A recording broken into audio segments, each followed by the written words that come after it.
Football itself as a sport could be regarded as encouraging violence.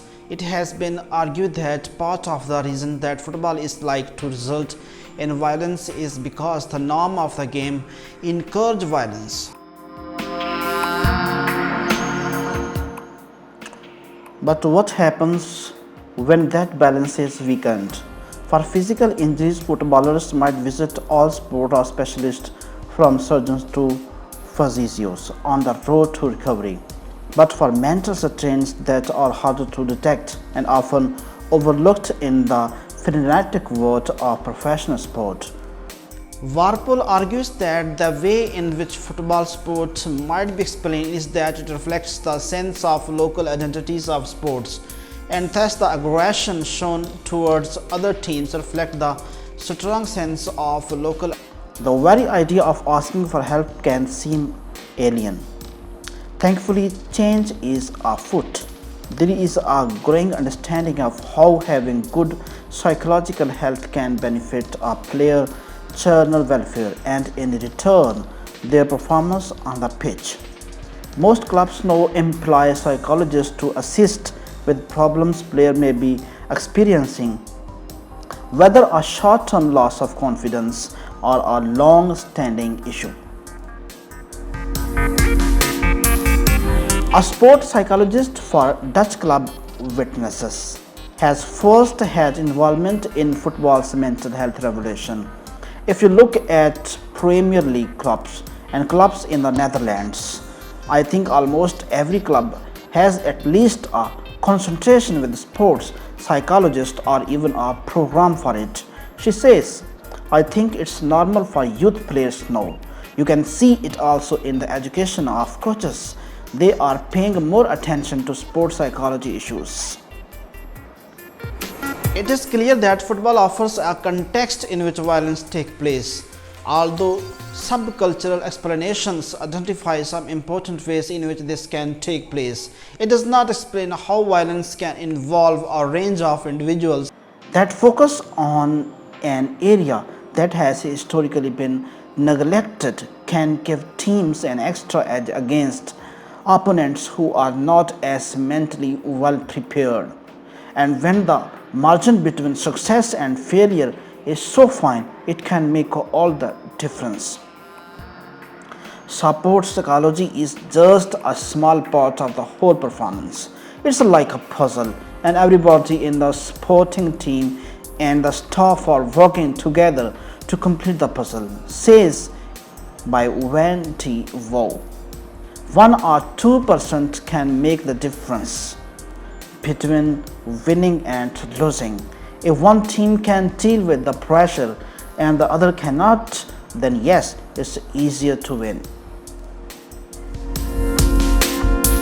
Despite the traditional misconception that physical and mental ability are two distinct fields, Wendy Vo emphasizes that the two impact on each other continuously.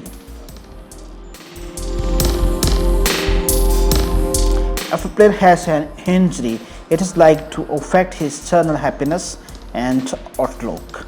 Likewise, if he is experiencing a certain mental pressure that can manifest itself in a footballer's ability to play their natural game.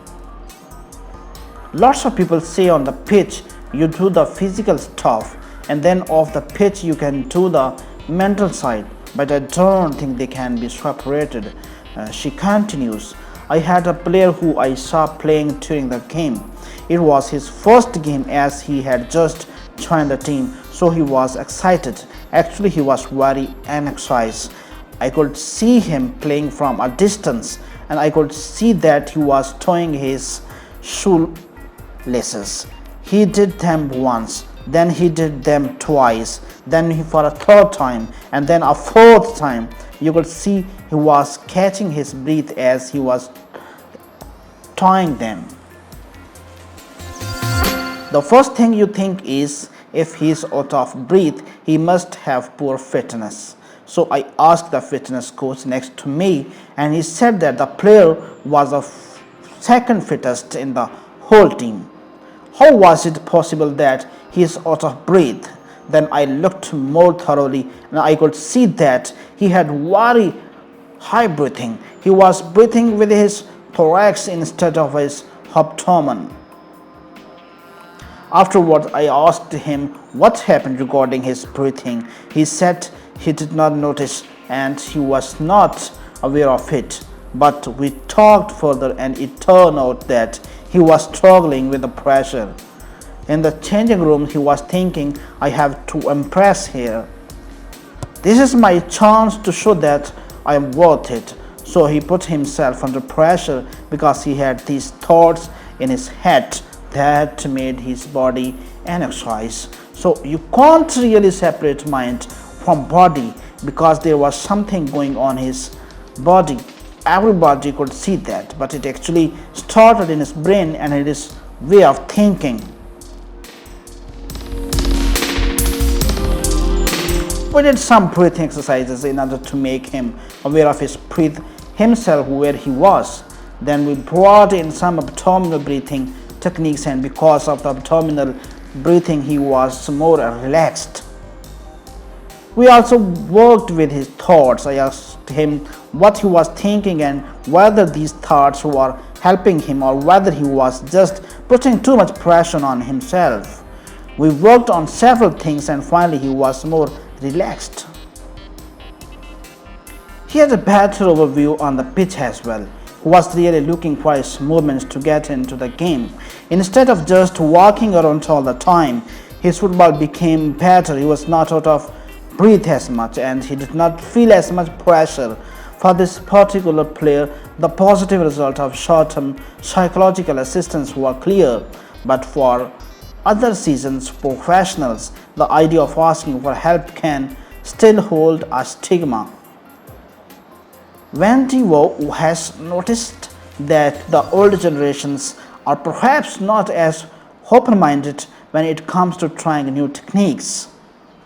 It is usually if they are getting older and they are in their 30s, those are the athletes that are less likely to talk to me. Of course, if you have athletes like that, you can't force them. The encouraging news is that younger players are now growing up with the knowledge that help is available if they require it. In 2017, footballers are cared for as possible as well as professional athletes, with clubs having a greater understanding of the sport they can provide.